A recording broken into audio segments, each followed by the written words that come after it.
C'est l'une des voitures les plus connectées de ce Mondial de l'Auto 2014. On peut même interagir avec ce véhicule via son smartphone ou sa montre. C'est la BMW i3, François. Voilà, et cette BMW est disponible depuis plusieurs mois. Christophe Joly, qui est journaliste, la teste en ce moment. Il va nous dire ce qu'il en pense. Et nous allons aussi recevoir un représentant de BMW qui nous présente la plupart des fonctions de cette nouvelle voiture.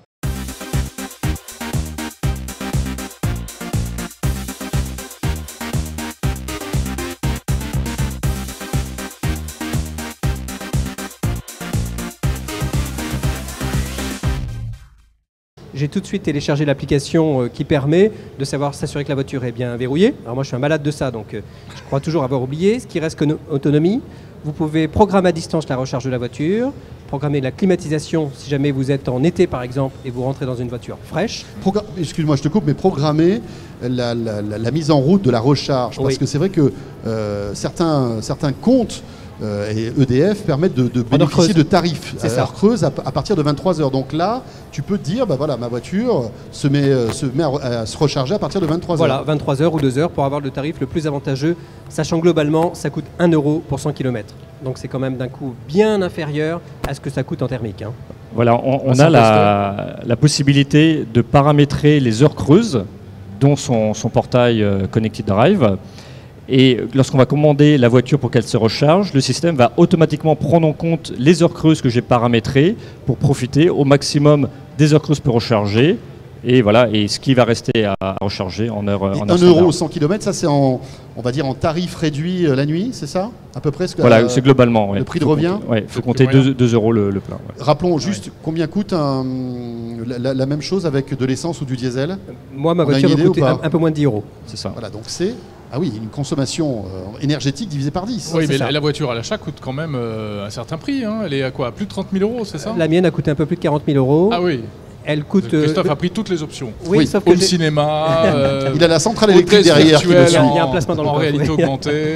Mais en fait, j'ai fait un calcul de ce que ça me coûtait en carburant, en assurance, en frais d'entretien.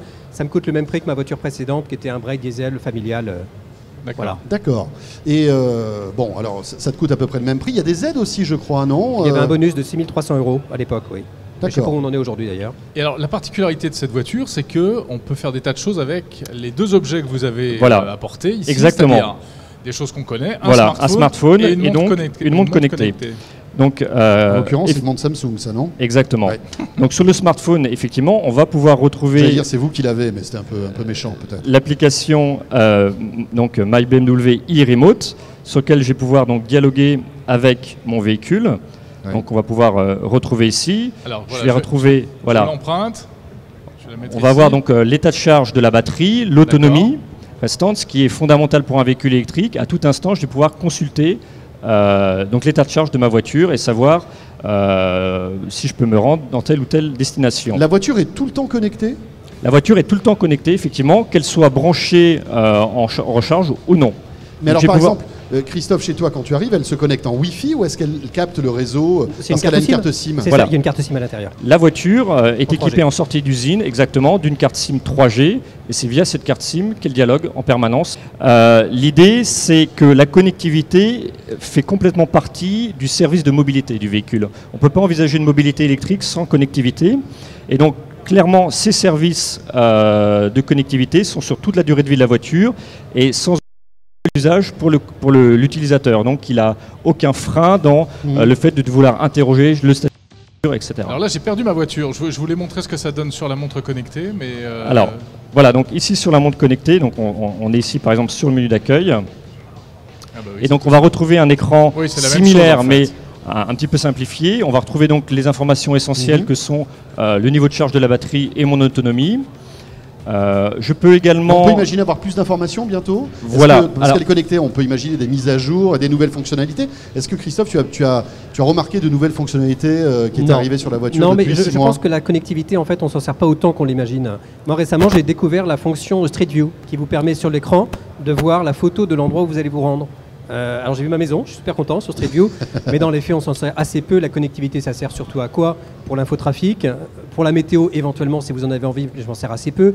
Les infos on a la radio pour ça, et c'est surtout pour le téléphone, pour s'assurer que la voiture est fermée. Pour la retrouver dans un parking, vous pouvez klaxonner à distance ou allumer les pars, ça peut être pratique parfois. Il faut avoir du réseau. Il faut avoir du réseau. Oui. Ouais, il faut avoir du réseau. C'est pas mal quand vous pouvez retrouver votre voiture si vous ne savez plus où vous l'avez garée. Ça c'est bien. Ça vous accompagne jusqu'au dernier kilomètre à pied. C'est-à-dire que le GPS, vous avez garé votre voiture et vous poursuivez le trajet sur le téléphone. Donc ce sont des petits trucs comme ça, mais globalement, c'est transparent.